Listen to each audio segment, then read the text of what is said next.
Baik, assalamualaikum warahmatullahi wabarakatuh. Di sini saya Muhammad Idul Wahid Saputra akan sedikit memberikan arang-arangan, bukanlah penjelasan. Kalau penjelasan ya bukan belum begitu paham. Baik, yang di sini adalah komponen dan sumber pendidikan Islam yang mencakup pendidikan dalam pendidikan Islam, peserta pendidik dalam pendidikan Islam, peserta didik dalam pendidikan Islam, tujuan dan kurikulum.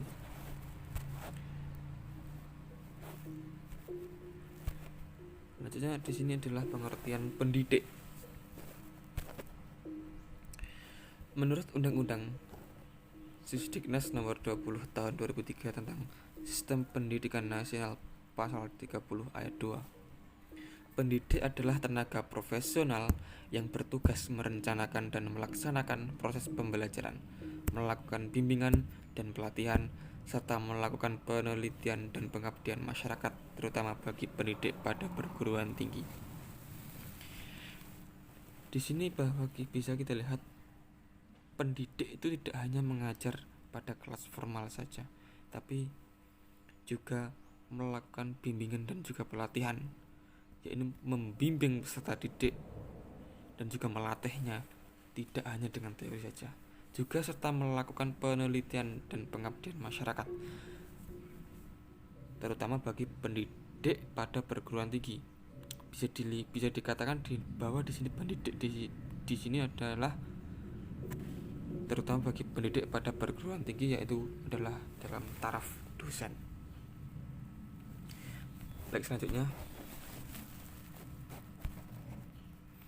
pengertian guru dan pendidik dalam Islam. Guru dan pendidik itu pasti beda, ada perbedaan di antaranya. Selanjutnya adalah guru. Guru adalah siapa saja yang bertanggung jawab terhadap perkembangan anak didik. Jadi setiap guru itu harus memiliki tanggung jawab, peranan yang peran inti untuk kepada peserta didiknya. Jadi perkembangan peserta didiknya itu tergantung pada gurunya. Dan kalau pendidik adalah setiap orang dewasa yang karena kewajiban agamanya bertanggung jawab atas pendidikan dirinya dan orang lain. Pendidik itu beda dengan guru. Pendidik itu adalah mendidik, dan mendidik itu tidak hanya mendidik pada orang lain, juga mendidik pada dirinya sendiri. Beda dengan guru. Kalau guru itu adalah menggurui. Di sini dikatakan adalah pendidik adalah setiap orang dewasa yang karena kewajiban agamanya bertanggung jawab atas pendidikan dirinya dan orang lain.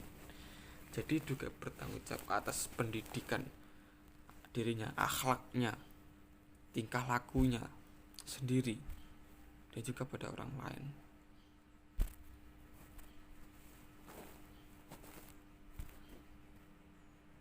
Fungsi guru perspektif pendidikan Islam. Di sini adalah yang pertama adalah sebagai pengajar atau instruksional, bertugas merencanakan program pengajaran dan melaksanakan program yang telah disusun serta mengakhiri, yakni merencanakan program pengajaran, materi-materi yang akan dilaksanakan. Misalnya seperti dosen pada saat ini adalah adanya RPS. Jadi pertemuan pertama, ketiga, dan seterusnya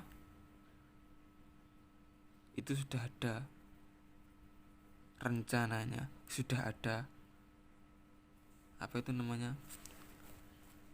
jadwal yang tersendiri tentang judul-judulnya.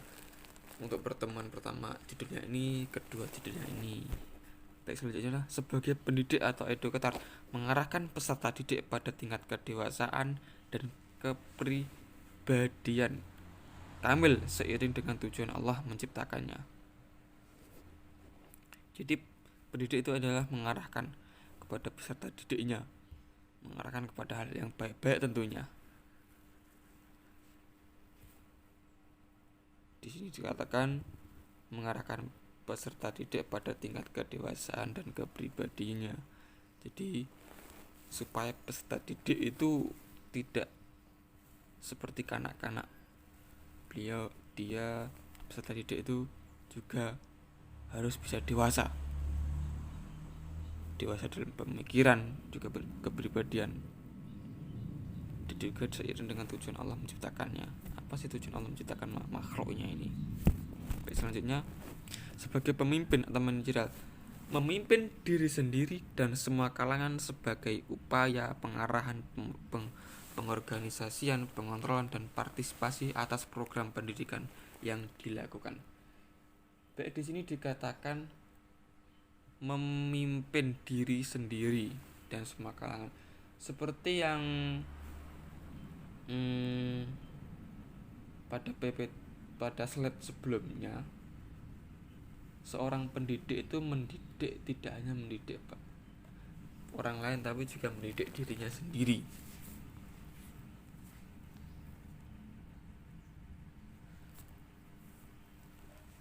Dan juga pada orang lain, sebagai upaya pengarahan, pengorganisasian, pengontrolan, dan partisipasi atas program pendidikan yang dilakukan. Jadi semua ini adalah tanggung jawab seorang pendidik kepada program pendidikan yang dilakukannya. Selanjutnya, ya, pengertian peserta didik. Ini pengertian secara peserta didik ini kita ambil adalah secara etimologi, terminologi, dan juga dalam pendidikan Islam dan dalam bahasa Arab.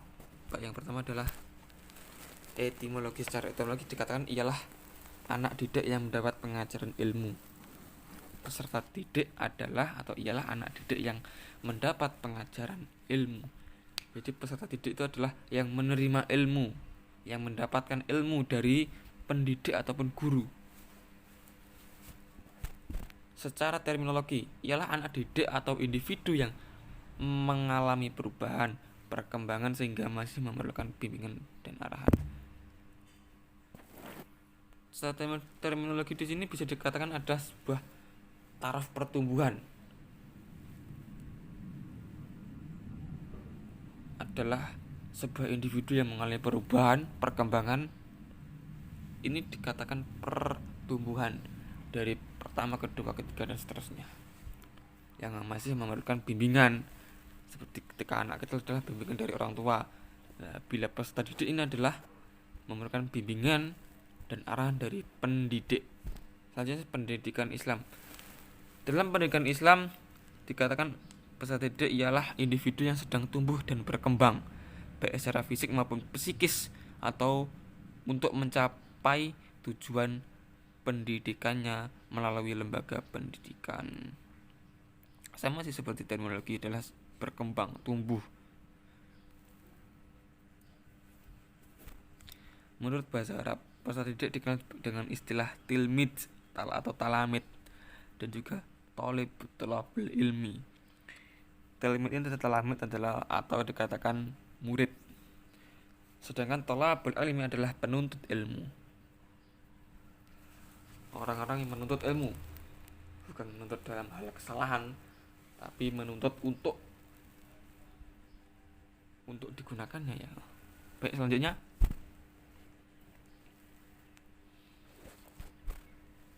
kedudukan peserta didik. Peserta didik adalah pokok persoalan dalam suatu proses pendidikan. Di dalam proses belajar mengajar, peserta didik merupakan pihak yang memiliki tujuan serta memiliki cita-cita yang ingin dicapai secara optimal.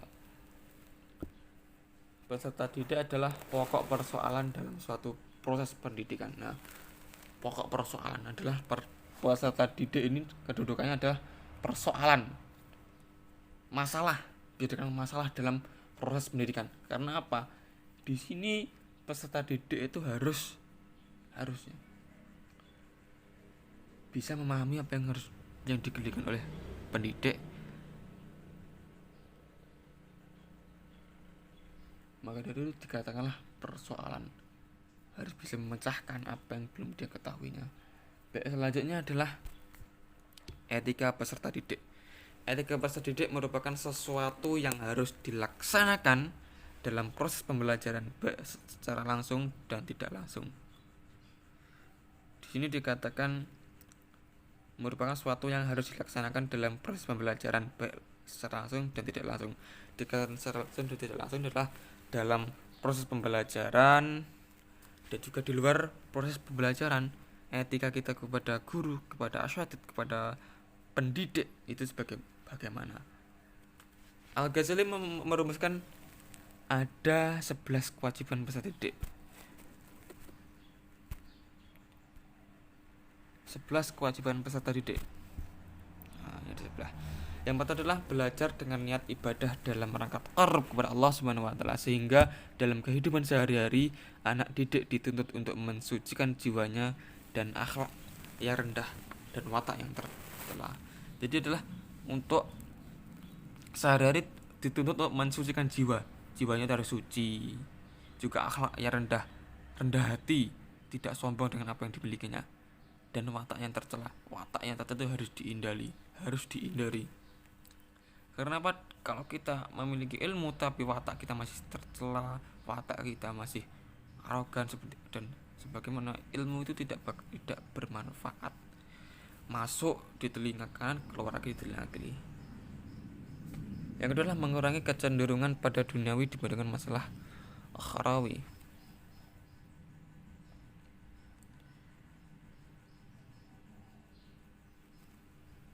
Mengurangi kecenderungan pada duniawi. Jadi peserta didik itu harus mengurangi kecenderungannya pada dunianya, keduniaan dalam dunia harus ditinggalkan. Dan akhrawinya itu apa? Akhrawi adalah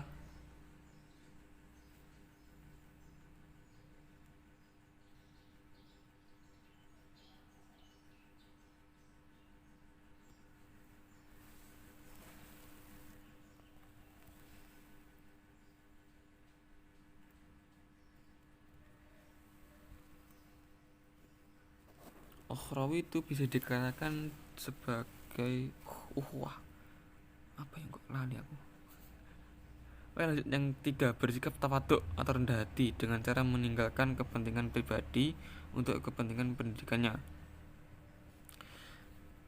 4. Menjaga pikiran dan pertentangan yang timbul dari berbagai aliran. 5. Mempelajari ilmu-ilmu yang terpuji baik untuk ukhrawi maupun untuk duniawi. 6. Belajar dengan bertahap dengan cara memulai pelajaran yang mudah menuju pelajaran yang sukar. 7. Belajar ilmu sampai tuntas untuk kemudian hari beralih pada ilmu yang lainnya, sehingga anak didik memiliki spesifikasi ilmu pengetahuan secara mendalam. 8. Mengenal nilai-nilai ilmiah atas ilmu pengetahuan dan yang dipelajari.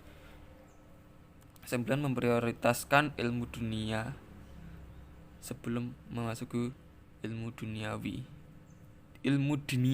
Memprioritaskan ilmu dunia sebelum memasuki ilmu duniawi, yakni ilmu agamanya harus diperdalam dulu, membentuk akhlak atas dasar agamanya, baru masuki ilmu duniawi. 8. Mengenal nilai-nilai pragmatis bagi suatu ilmu pengetahuan, yaitu ilmu yang dapat bermanfaat dalam kehidupan dunia dan akhirat. 11. Anak didik harus tunduk pada nasihat pendidik. Baik, masalah ukhrawi tadi. Dalam poin 5, mempelajari ilmu-ilmu yang terpuji baik untuk ukhrawi maupun untuk duniawinya. Jadi ukhrawi ini adalah lawan katanya dari duniawi, bisa dikatakan untuk akhiratnya. Ukhrawi dalam jiwanya, tubuhnya ini tidak sesuatu yang tidak terlihat tapi bisa dirasakan.